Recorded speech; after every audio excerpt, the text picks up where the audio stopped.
When a billionaire stormed into Judge Judy's courtroom, he acted like the world belonged to him. The suit, the smirk, the arrogance, he wore it all like armor. But the moment he snapped, "Don't talk, old woman," the entire room froze. Judge Judy didn't flinch, didn't raise her voice. But what she did next shattered his confidence in less than 12 seconds. Evidence he never expected, a witness he feared, and a truth he could no longer outrun turned the most powerful man in the room into the smallest. And the moment he finally begged her to speak. "You won't believe why. Before we jump in, tell me, where are you watching from? And don't forget to hit that subscribe button." The air shifted the moment he walked in, not because of who he was, but because he believed everyone already knew. His confidence didn't enter the room. It announced itself. The courtroom lights glared softly against the billionaire's tailored suit as he strode toward the defendant's podium like it was a stage built for him. Cameras hummed quietly, catching the gleam of a man who lived on applause. He adjusted his cufflinks, glanced around, and smirked. The kind of smirk that suggested he expected the courtroom to thank him for showing up. Judge Judy watched him with the stillness of someone who has seen ego in every possible costume. He didn't notice. The victim, a small business owner clutching a worn folder, stood a few feet away. Her hands trembled just enough to reveal the months of fear she had carried, but her posture stayed upright. She had rehearsed this moment in her mind, but nothing prepared her for standing across from a man who had ruined her life and still looked bored. The billionaire tapped his fingers against the podium, impatient even before proceedings began. When Judy raised her eyes toward him, he lifted his chin and smiled like he was greeting a servant. "Let's get this over with," he murmured, loud enough for the audience to hear. "I have meetings." A soft, collective inhale spread through the room. Judy didn't blink. She flipped a page on her desk with a deliberate slowness that contradicted his haste. "In this courtroom," she said, voice calm as a blade's edge, "we finish when I say we finish." His smirk twitched, a micro crack, almost invisible. He leaned forward. "Well, I hope you can keep up. I run a global company, if you haven't heard." The victim looked down, as if the words landed on her shoulders too. Judy clasped her hands. "I do not care if you run a company or a lemonade stand. Respect is the currency here." He scoffed under his breath. "Respect is something people earn from me, not the other way around." The narrator's voice settles over the moment like dimming light. "Some people mistake attention for power, but power without humility is just noise waiting to collapse." Judy turned to the victim, asking her to begin. The woman's voice trembled at first, but grew steadier as she described contracts rewritten without consent, payments withheld, months of work erased with a single email. Each sentence chipped away at the billionaire's posture. He interrupted once, loudly, claiming she was dramatic and confused about business. Judy didn't raise her voice. "Do not speak over her again," she said. It wasn't a request. The billionaire huffed, leaning back as though the chair offended him. His eyes scanned the room, searching for someone to mirror his arrogance. No one did. Then Judy reached for a folder, not hers. A different color, a different weight, something he did not expect to see. Her fingers rested on the cover, and for the first time, his confidence flickered. Judy slid the folder toward her and said without looking up, "Mr. Kessler, do you recognize this?" And the billionaire's smirk vanished completely. The silence did not fade, it thickened. His smirk was gone, but the echo of it still hung in the air like a lie that refused to leave. And Judge Judy had not even opened the folder yet. The billionaire straightened his spine, forcing a smile back onto his face, but it no longer fit. It felt stretched, artificial, a mask slipping at the edges. He glanced toward the cameras again, searching for reassurance, or maybe an audience that would remind him he was important. But the cameras did not blink. They simply recorded. Judge Judy lifted the folder with the same gentleness a surgeon might use before making the first incision. The courtroom watched her, but he watched the folder, as if it were a ghost he'd prayed never to see again. "Let us begin," she said. Those 3 words rattled him more than any accusation. The victim shifted slightly, clutching her folder tighter as Judy asked her to continue explaining how her business had been gutted by the defendant's sudden contract changes. Her voice trembled on certain syllables, the kind of tremble that comes from remembering pain you never meant to carry. The billionaire rolled his eyes. "Your Honor, she is exaggerating. The contract was clear." "She just did not read the fine print?" "Sir," Judy interrupted, calm but sharp, "I did not ask for your interpretation. You will speak when spoken to." The audience murmured. His jaw clenched. He tried to laugh it off, forcing charm into his tone. "I understand you have your process, Judge, but my process," she cut in, "is respect, and you are already behind." For a second, something raw flickered across his eyes, not arrogance, alarm. Judy flipped a page, the sound cutting through the room like a whispered warning. "According to your filings, you claimed the plaintiff failed to meet deadlines, yet her time-stamped emails indicate she submitted everything early. Would you like to explain the contradiction?" He blinked too fast. "Those emails, they must be out of context. My team handles—" "Your signature," she said, tapping the page, "is on the corrections, not your team's." The smirk died again. Narration settles into the tension like dust in sunlight. Arrogance is loud. But fear whispers in the seams of every sentence. The billionaire folded his arms, leaning back as though distance could dull the blow.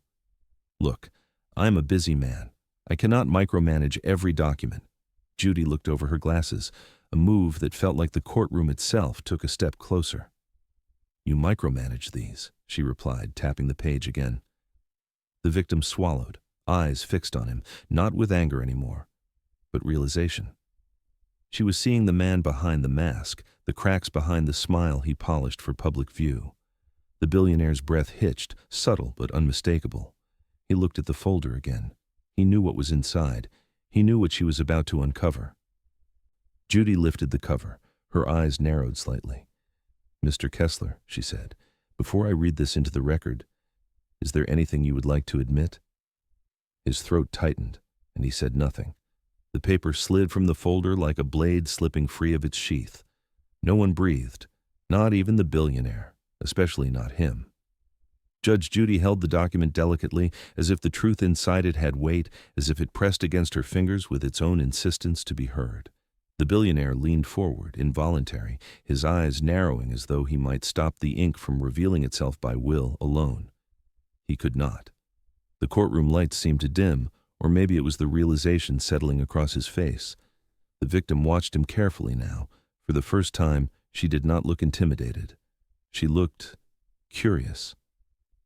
Curious about the man who had towered over her life while hiding behind fine print and condescending smiles. Judy skimmed the first lines, her expression tightening just enough to make the room whisper with tension. "This," she said quietly, "was not listed in your disclosures." The billionaire's smile tried to return, but this time it looked more like a twitch, a frayed wire sparking. I do not recognize that document. It must be outdated, or a draft. My legal team handles—" "Your legal team," Judy interrupted, "did not sign this. You did." Her finger tapped one clean signature at the bottom. His signature. Bold, confident, unmistakable. Narration descends like a slow zoom. Some signatures hide truth, others reveal it. This one did both. The billionaire swallowed, hard enough that the sound might have echoed if the courtroom were quieter. He attempted a laugh, but the sound cracked midway. "Judge, with all due respect—" "With all due respect," she repeated, her tone turning firm enough to reshape the air. "You knowingly altered the contract after the plaintiff signed it. This is documented." The victim's hand lifted, her voice trembling as she spoke. That is the version he sent me after I questioned the missing payment. I thought I was losing my mind." Her words softened the courtroom's edges, but sharpened the truth. The billionaire shook his head rapidly. "This is absurd. That file was sealed. It should not even exist." Judy's eyes froze on him. Interesting choice of words. He stiffened. "You seem less concerned with what it contains," she continued, "and more concerned with the fact that it is here." His jaw tightened, the arrogance that once fueled him collapsing inward, turning defensive and uneven. "Someone tampered with my records. This is a violation. I will sue whoever—" "You will sue," Judy said, leaning forward, "after I finish determining whether you manipulated a small business owner into signing away her rights." The courtroom held its breath. The billionaire's foot tapped, his posture shrinking despite his expensive suit and practiced bravado. Judy lifted another page, a second version, this one even more damning. "Mr. Kessler," she said, "these deviations are not clerical errors." His lips parted, but no sound came. The victim watched, her own fear replaced by an emerging strength, the strength of someone finally seeing truth catch up to power. And then Judy asked the question that sliced through the silence. "Why did you hide this version of the contract?" The billionaire's eyes darted to the exit, a reflex he could not control. Judy noticed, and she smiled. "Bailiff," she said softly, "close that door." The door clicked shut behind him, a quiet, final sound, and somehow that small click carried more threat than any shouting could. The billionaire's pedestal had begun to crumble. Judge Judy did not raise her voice. She did not need to. Her silence, measured, unwavering, wrapped around the courtroom like a tightening coil.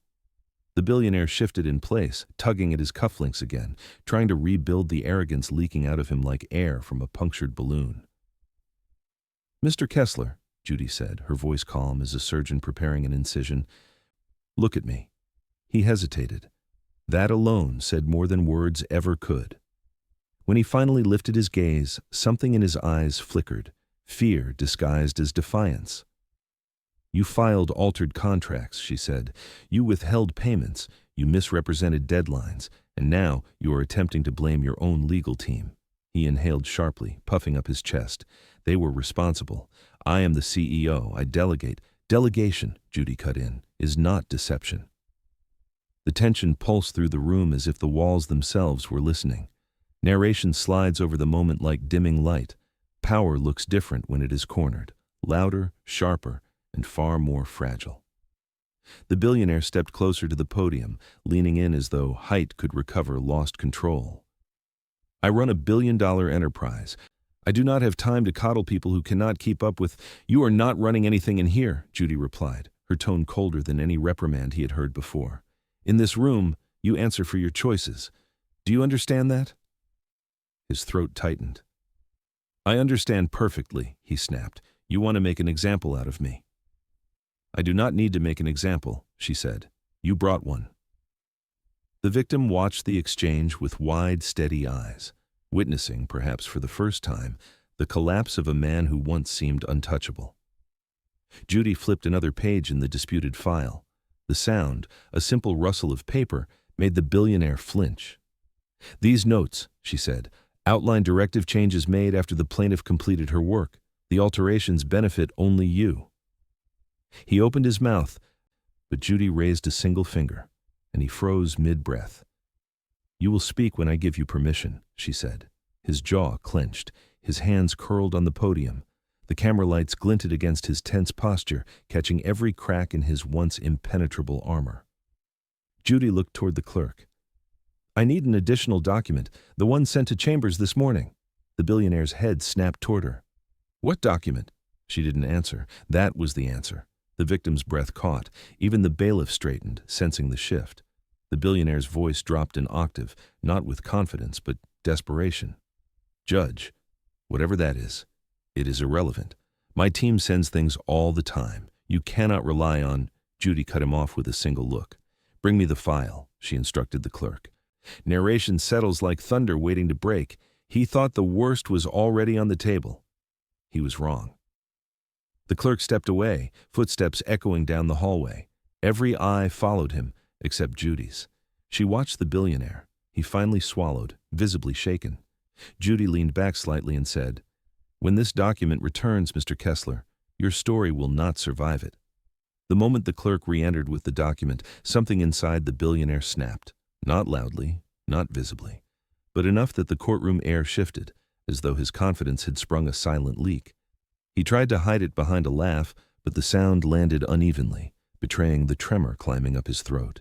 His fingers fidgeted with his cufflinks again, an unconscious tick of a man trying to hold together a mask that no longer fit. The clerk placed the sealed document on Judy's bench. A simple gesture, but it hit him like a verdict. Judy did not open it immediately. She let it sit there, heavy with implication, as she turned her attention back to him. "Mr. Kessler," she said, I'm giving you a chance to explain the inconsistencies between the contracts before I proceed. He forced a smile so bright it almost looked painful. Your Honor, with all due respect, you are being misled. Someone tampered with my files. Someone clearly has an agenda. Judy held up a finger. He froze mid-protest. You said earlier that this contract should not exist. That suggests you knew of its contents and feared its appearance. A muscle in his jaw twitched. That's not what I meant. It is exactly what you meant, Judy replied, her voice quiet and devastating. Narration cuts through the room like a tightening lens. Panic has a sound. It is not a scream. It is the silence between shrinking breaths. The victim watched him, her face no longer shadowed by fear. Instead, there was something steadier, the look of someone finally seeing justice catch up to someone who always managed to outrun it. Judy lifted the newly delivered document, holding it between two fingers. The billionaire's eyes followed it like prey, watching a predator's jaw. This, she said, contains communication from someone inside your organization, someone who believed the court should see what really happened. His breath stuttered. Who? Who sent that? They had no right. Truth, Judy said, does not require permission. His composure cracked. A thin sheen of sweat appeared at his temples. He reached for the water on the podium, but his hand shook enough that the cup rattled before he set it down. He leaned forward, voice dropping low, desperate. Judge Judy, you do not understand. There are people who want to destroy me. They will go to any lengths, and yet, she countered, your name appears on every altered document, not theirs. The cameras captured everything, the unraveling, the pleading, the realization that arrogance could no longer shield him. Even the bailiff looked away for a moment, as if witnessing a private collapse. Judy finally broke the tension. Mr. Kessler, she said, before I open this, I need to know something. He swallowed, eyes wide now, stripped of the smirk he had worn like armor. Are you absolutely sure, she continued, that this document will support the story you've been telling me? His silence answered her. Judy lowered her gaze, tapped the sealed flap, and said, because once I read what is in here, there is no turning back. The sound of the document opening was soft, barely a whisper. But in that whisper, the billionaire's entire world trembled, and for the first time, every person in the courtroom turned against him. Judge Judy lifted the first page as though unveiling a truth that had waited far too long to breathe. Her eyes scanned the lines, her expression sharpening with each passing second. The billionaire watched her like a man watching a storm approach, helpless, exposed, praying it would veer away at the last moment. It did not. Mr. Kessler, she said slowly, this is an internal memo from your own operations manager. He flinched. That memo was never meant to be. Honesty often is not, Judy replied. The victim's head lifted, her posture shifting with a silent surge of confidence. The words she had been afraid to speak for months now echoed in the courtroom through someone else's courage. Her eyes glistened with a quiet, strengthening resolve. The memo detailed changes he ordered himself, the very edits he denied making. It outlined deliberate delays, withheld payments, and instructions to buy time until she gives up. The phrase felt like a slap against the stillness of the room. A low murmur rippled through the audience. He turned toward them, desperate for validation, but all he found was disbelief. And something harsher, recognition. People knew this pattern, the powerful bending truth until it breaks in someone else's hands. Narration drifted in like a cold breeze. Arrogance collapses slowly at first, then all at once. The billionaire's breathing sped up. His shoulders rose with each inhale, his designer suit struggling to contain the panic building underneath. She is lying. I did not approve those orders. I could not have. I was traveling during that time. Judy tapped the page twice. According to this, you issued the directive from your personal device. Would you like to deny the ID number as well? His mouth opened, then closed, then opened again, like a man drowning between words he could not form. The victim stepped forward. Her voice was steadier now. Your Honor, that memo matches exactly what happened to me. Every stall, every missing payment, every excuse. He whirled on her, eyes blazing. You do not understand business. You are twisting everything to make me look like... Enough. Judy's voice sliced through his words, calm but devastating. "You have spoken more than enough." He froze. The cameras caught the moment his confidence died. Even the bailiff seemed to stand taller, as if the entire room had silently agreed that the pedestal he once strutted upon no longer existed. Judy closed the memo. "There is one more piece of evidence, but before I reveal it, I want you to take a moment to think carefully about your next words." He swallowed hard, his bravado collapsing into something closer to fear. "What evidence?" he whispered. Judy let the silence answer for her. Then, slowly, deliberately, she reached for another folder beneath the bench. She placed it on the desk and said, "This one did not come from your company. It came from someone who used to trust you. If you were sitting in that courtroom, would you stay silent or speak up?" The side door opened with a slow, deliberate creak. Every head turned, and the billionaire's face drained of color because he recognized the silhouette before the rest of the courtroom did. His former assistant stepped inside. Not the timid woman he once dismissed in meetings, not the quiet shadow he believed would never dare stand against him. Today she walked with a different posture, shoulders squared, eyes steady, hands holding a small black folder that seemed to pulse with truth. Judge Judy acknowledged her with a nod. "Ms. Hale, thank you for coming. You may approach." The billionaire's voice shot out before she could take a single step. "No, absolutely not. She cannot testify here. She was fired for misconduct." Ms. Hale didn't flinch. "I resigned," she corrected softly, "after realizing what I had helped you do." A murmur rippled through the audience, the sound like wind brushing over cracked ground. Judy raised a hand. "Mr. Kessler, you do not control who speaks in my courtroom. Ms. Hale will proceed." He looked from Judy to Ms. Hale, then to the cameras, searching for sympathy, outrage, anything that might restore the power slipping from his grip. Nothing came. Narration settles over the tension like a slow-moving shadow. Some truths walk in quietly, but their footsteps change everything. Ms. Hale reached the stand and placed her hand on the folder. "Your Honor, I have emails, message logs, and internal notes, all documenting Mr. Kessler's directives to delay her payments, to alter deadlines after submissions, and to make her tired enough to quit." His words. The victim gasped softly. The billionaire clenched the podium hard enough that his knuckles lost their color. "That is taken out of context," he shouted. "Every business makes adjustments." Judy snapped her head toward him. "Sir, stop!" He did, but his breath came heavy, uneven, almost feral. Ms. Hale continued, her voice a controlled tremor of guilt and resolve. "I should have come forward sooner. I should have said something when I saw how much she was losing. But I was afraid of him."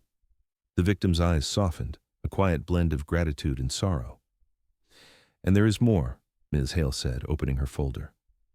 "He instructed us to reroute communications from the plaintiff so her messages never reached upper management."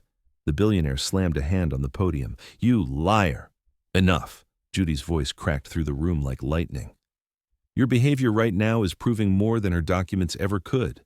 He stepped back, breathing hard, trembling with rage or fear. No one could tell anymore. The cameras caught every fractured second of it. Ms. Hale hesitated, the weight of her next words hanging from her trembling fingers. "Your Honor, there's also a recording." The room fell silent. A recording. The billionaire froze, his chest tightening, his eyes darting to Ms. Hale with a panic that exposed every lie he had tried to polish. "What recording?" he whispered. Ms. Hale lowered her gaze. "One he never intended anyone to hear." Judy held out her hand. "Bailiff, retrieve it."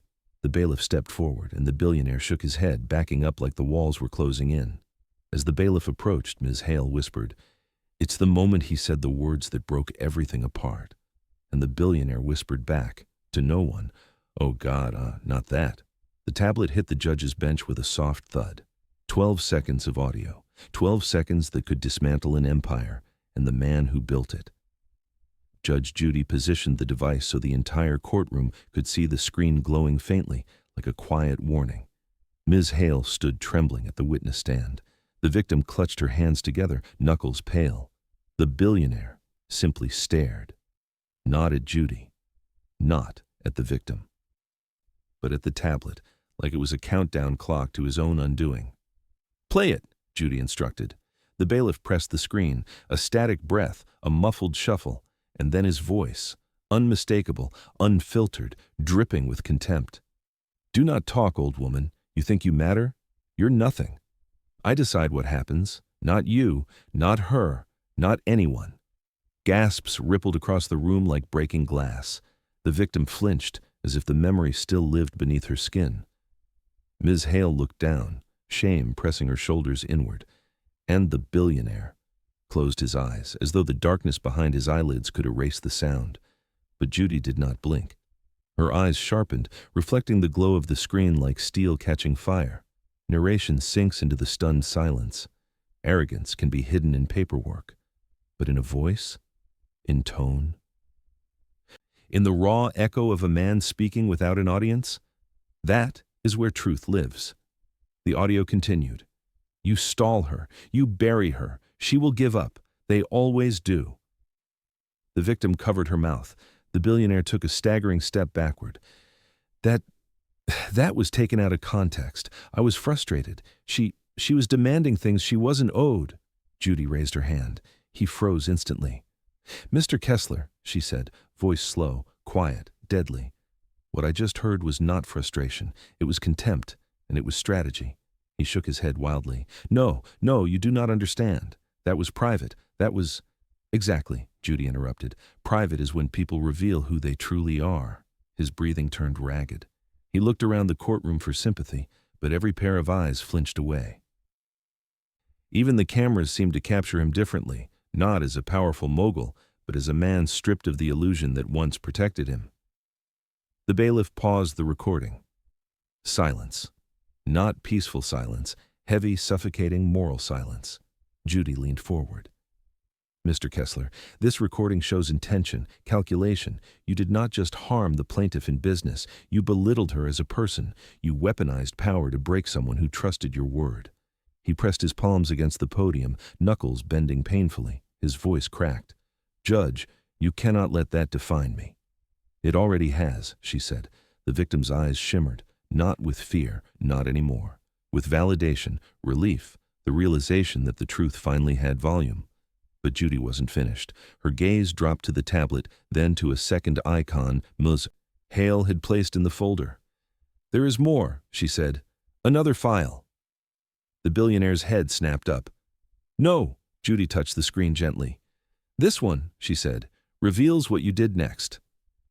The paused recording still glowed on the tablet like an open wound. Its last word hung in the air, refusing to fade, and the billionaire stood there, shrinking inside the echo of his own voice. Judge Judy did not speak at first. She let silence do the dissecting. The billionaire's chest rose in uneven bursts, every breath more frantic than the last. His fingers gripped the podium so tightly the veins in his hands bulged, trembling against the polished wood. Mr. Kessler, Judy finally said, do you wish to explain the second file? He swallowed, but the sound stuck halfway down. When he did speak, his voice was small, almost unrecognizable. Your Honor, that file should not exist. Judy held his gaze, unblinking. But it does. Ms. Hale shifted at the witness stand, guilt and resolve woven across her posture. Your Honor, the second file was flagged by our system because it was marked for deletion. I took it before it disappeared.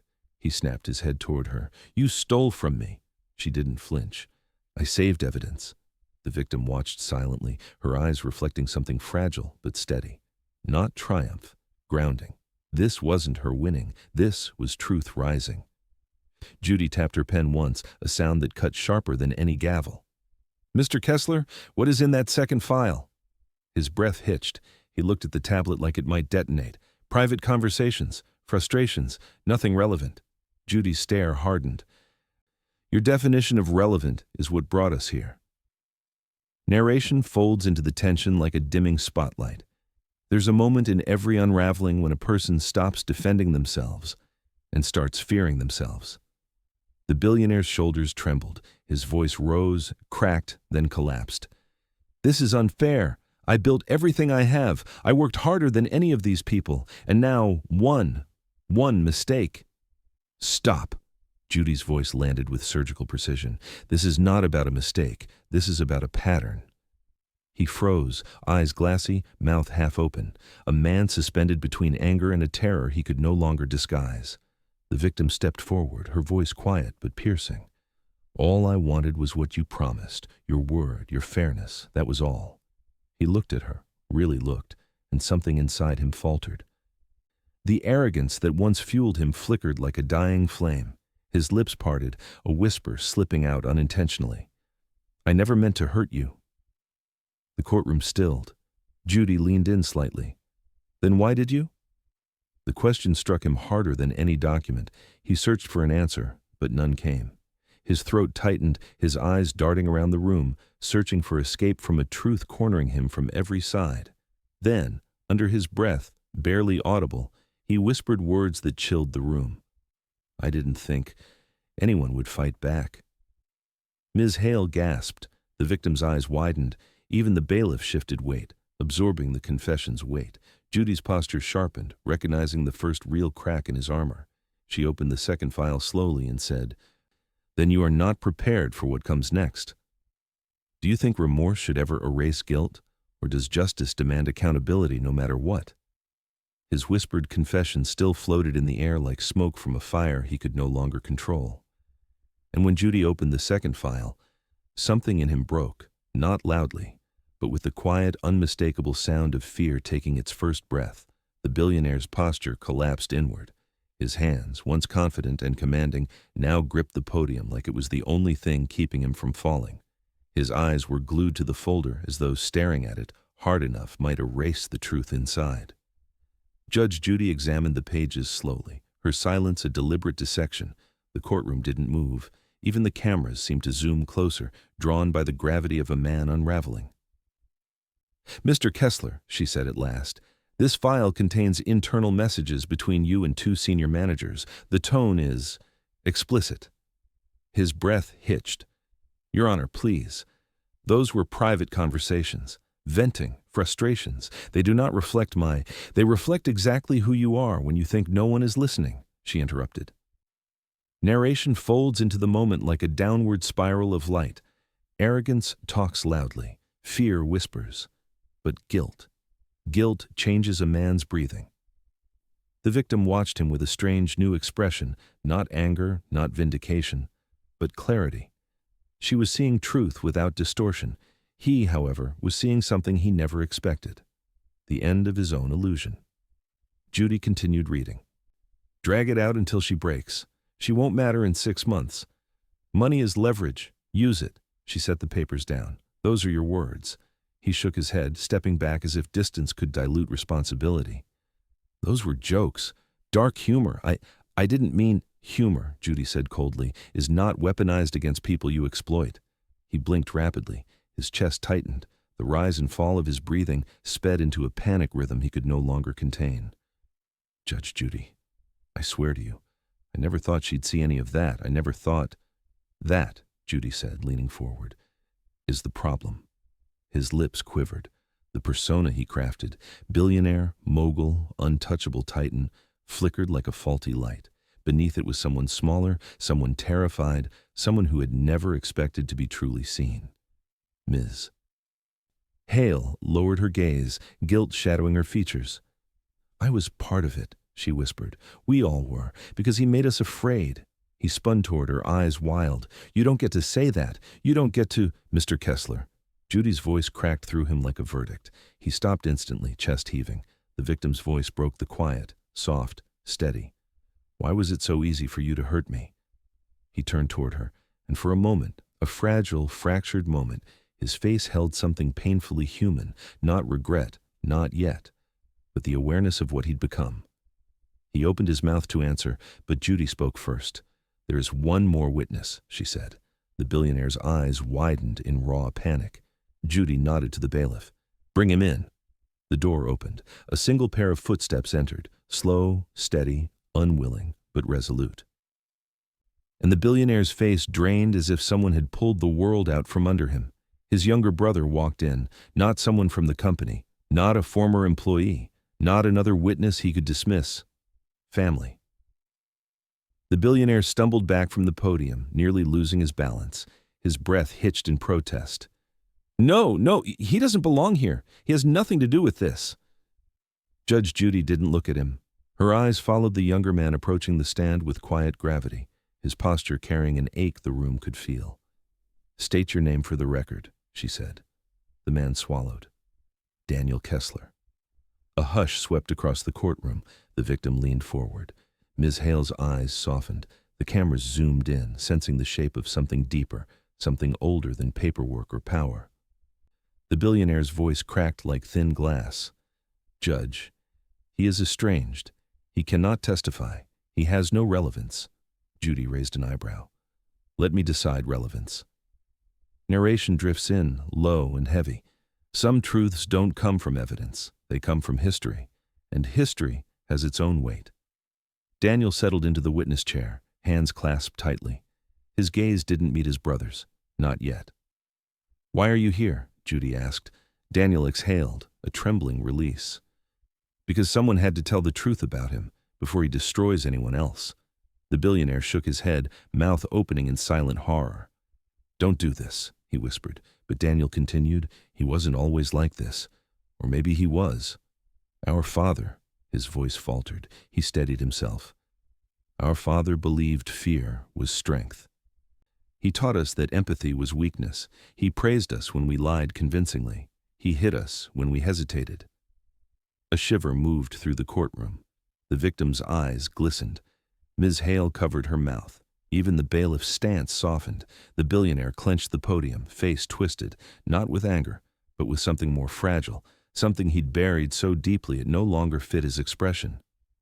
Daniel, he warned, voice shaking, stop talking. But Daniel finally looked at him, really looked at him. You bullied her, he said softly, the same way he bullied us. You used humiliation as a tool, power as a shield, money as a weapon. He swallowed hard. And you're hurting people the way we were hurt. The billionaire's knees seemed to weaken. Judy studied them both with a gravity that steadied the room. Why bring this forward now? Daniel's answer carried years of silence behind it. Because I realized I spent my whole life being afraid of him. He nodded toward his brother. And he spent his whole life becoming him. The billionaire's breath collapsed.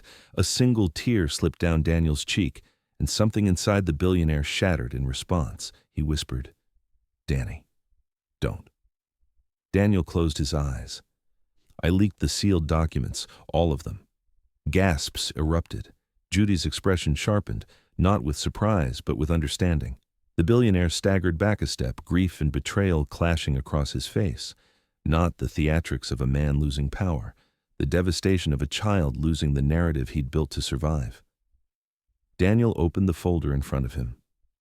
Judge, he said, voice trembling, there's one truth he never learned to face, and it's in here. Daniel's final words still trembled in the air. The billionaire didn't argue, didn't shout, didn't even breathe for a moment. He simply folded, as though the truth had finally found the fault line inside him. The courtroom felt different now, quieter but heavier, as though everyone was witnessing something they weren't prepared for, not the collapse of arrogance, but the unmasking of a wound older than any contract. Judge Judy rested her hands on the bench, studying the brothers with an expression that softened just enough to reveal humanity beneath the authority. She didn't speak right away.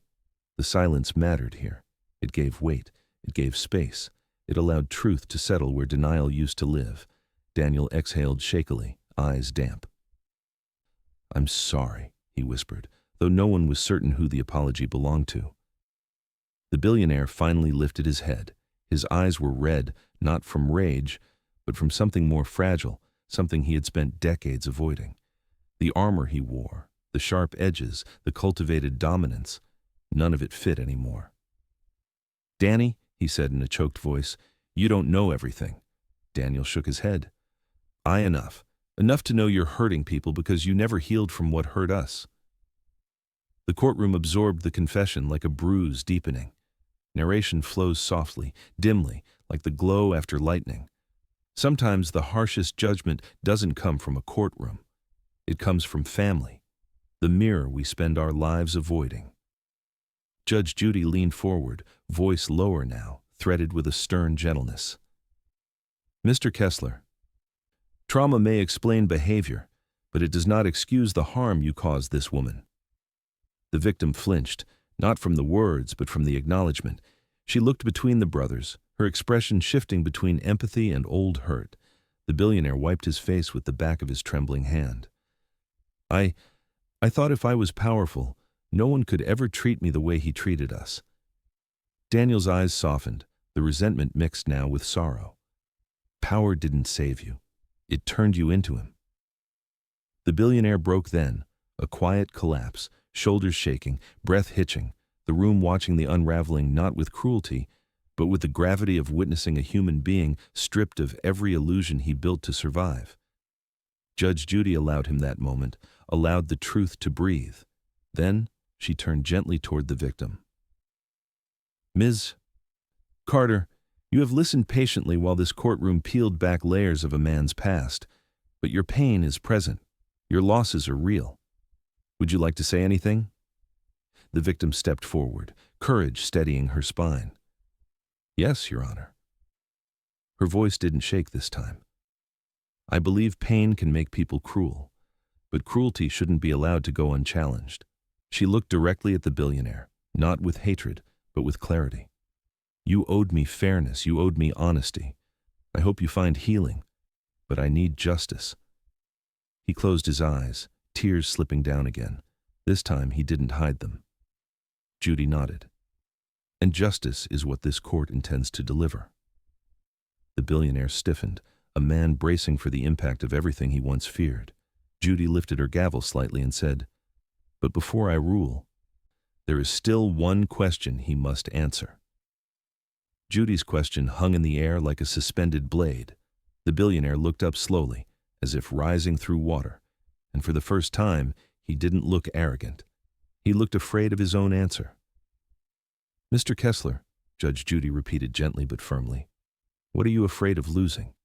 Your money, or the illusion of being right? The question tore through him. He gripped the podium, his fingers trembling as he searched for the armor he no longer had. His gaze drifted between his brother, the victim, and the pile of evidence that had stripped him of every excuse. For a moment, the room held its breath with him. He blinked rapidly, breathing quickening. I don't know how to be wrong. I was never allowed to be wrong. Daniel closed his eyes, the pain in that statement landing hard. The victim's expression shifted, a quiet compassion forming around the bruised truth. She didn't forgive him, but she understood the broken structure he'd been built in. Judge Judy leaned forward just slightly. Being wrong is not weakness, but refusing accountability, that is. His throat tightened. I thought, if I controlled everything, I could stop the world from hurting me. I thought power meant safety. His breath wavered. I was wrong. Narration deepens, gentle and haunting. Some confessions do not absolve, they illuminate. They reveal the distance between damage done to a person and damage a person chooses to do. The billionaire's voice softened to a fragile rasp. I don't want to be like him. His eyes flicked toward his brother, apology and grief blending in an unsteady plea. Danny, I didn't realize how far I'd gone. Daniel's voice cracked. I know, but you left a trail of people behind you who didn't deserve your pain. He nodded slowly, a broken kind of nod as if each motion carried the weight of a lifetime. Judge Judy allowed the silence to settle before she spoke. Mr. Kessler, recognition is a beginning, but it is not an absolution. The consequences of your actions remain. The victim stepped forward softly, her voice gentle but steady. I don't hate you, but I cannot carry the cost of what you did. Her words cut more deeply than any evidence. He lowered his head. I'm sorry, he whispered, and this time, it wasn't performance. It wasn't strategy. It was the soft, trembling voice of a man finally meeting the truth he'd spent a lifetime running from. Judy nodded once. Then we proceed. She gathered the documents slowly, deliberately, the sound of paper stacking echoing like the closing of a chapter. The billionaire stood still, watching her hands, the hands that now held his future. The audience leaned in, sensing judgment nearing. Even the lights seemed to narrow, spotlighting the inevitable. Then Judy lifted her gaze.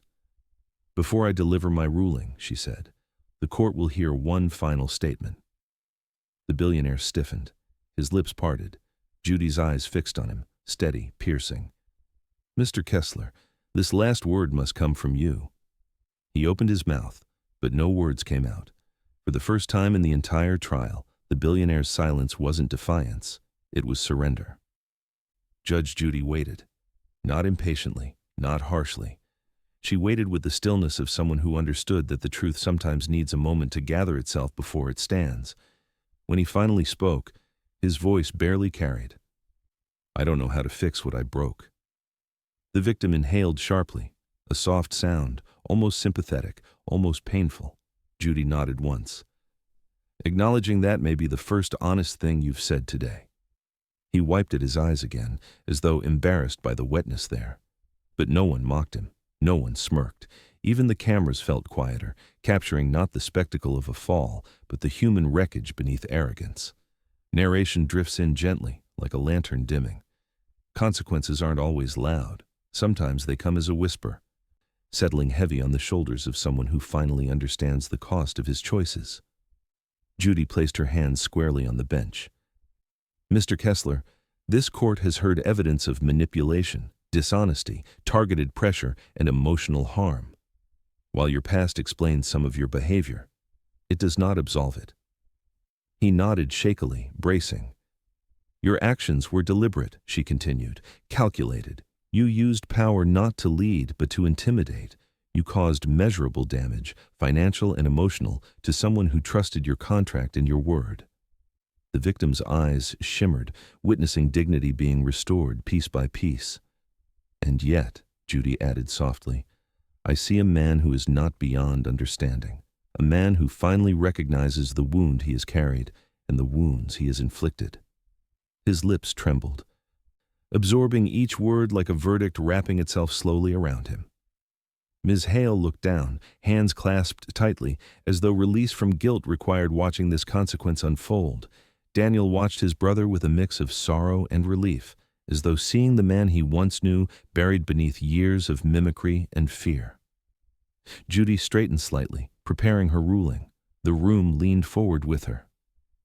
"Mr. Kessler," she said, "the weight of judgment is not only about punishment, it is about accountability, about giving back what was taken, about facing what you have avoided." The billionaire's breath shuddered. "I'm ready," he whispered. Judy lifted her gavel, but instead of striking it, she lowered her voice. "Before I deliver my final ruling, there is something you need to hear. Something not from me, but from the person you harmed." The victim froze, startled but ready. Judy gestured gently toward her. "Ms. Carter," she said, "this is your moment." The billionaire turned, eyes wide, bracing for impact. The victim stepped forward, opened her mouth, and said with trembling resolve, "My final words to you are this. Before you hear the verdict, ask yourself, can people truly change, or do they just get better at hiding who they are?" Her voice trembled, not from fear, but from the weight of truth she was finally allowed to hold. The billionaire waited, eyes red, breath shallow. This was the moment he could not interrupt, manipulate, or outrun. The victim stepped closer, her hands clasped gently in front of her. For the first time since entering the courtroom, she looked at him not as a giant standing over her life, but as a man whose shadow no longer reached her. "Mr. Kessler," she began softly, "you took something from me that wasn't just money. You took time, confidence, peace." Her voice steadied. "And for months you made me believe my effort, my value, didn't matter." The billionaire swallowed, tears slipping silently down his face. "But here's what I've learned," she continued. "You never had the power to define me. You only had the power I allowed you. And I'm taking it back now." A quiet strength radiated from her words, filling the room more powerfully than any outburst ever could. Judge Judy watched with an expression that mingled respect and solemnity. "Thank you, Ms. Carter," she said gently. "You may step back." The victim nodded. returning to her place with dignity restored, not by the ruling, but by her own voice. Judy turned toward the billionaire. Her tone became the steel that supports the weight of justice. Mr. Kessler, the court has considered the evidence, your actions, your admissions, and the harm you've caused. He braced himself, shoulders trembling. You will pay full restitution to Ms. Carter, she said. You will also cover her legal costs and losses incurred by your intentional delays and manipulations. He nodded slowly, tears still falling. And, Judy added, due to evidence of unethical business conduct, this case and all associated documents will be forwarded to the appropriate regulatory authorities for further review. A collective exhale rippled through the courtroom. The billionaire closed his eyes, not in defiance, but in exhausted acceptance. When he opened them again, something had shifted, not erased, not healed, but broken open in a way that allowed truth to enter where pride once lived. Daniel lowered his head, relief and grief woven into one knot. Ms. Hale wiped a tear, the weight of complicity lifting only slightly. Judy's final words came softer, but carried the sharpness of a moral compass sharpened by decades of watching power collide with consequence. Mr. Kessler, she said, in this courtroom, money does not command respect, character does, and respect is earned by how you treat people, not how loudly you speak or how high you stand. His voice cracked as he whispered, I understand. Judy gave a single firm nod. Good. Then let this be the beginning of something better, not for your reputation, but for who you choose to become when no one is watching. She lifted her gavel. The sound echoed like the closing of a chapter long overdue.